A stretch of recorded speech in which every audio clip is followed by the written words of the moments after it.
Story 10. A Windy Day. I love the wind, but my dog Buck hates it. Buck has big ears. When he goes outside, the wind blows his ears straight up.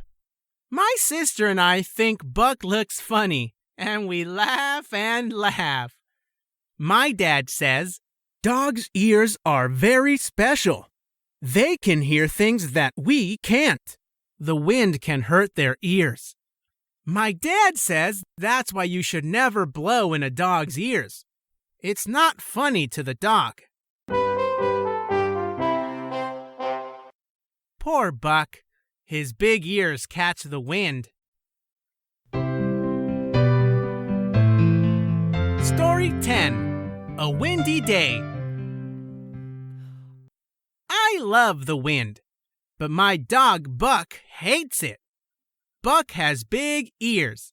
When he goes outside, the wind blows his ears straight up.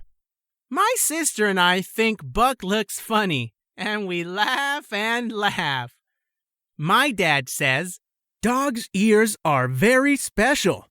They can hear things that we can't. The wind can hurt their ears." My dad says that's why you should never blow in a dog's ears. It's not funny to the dog.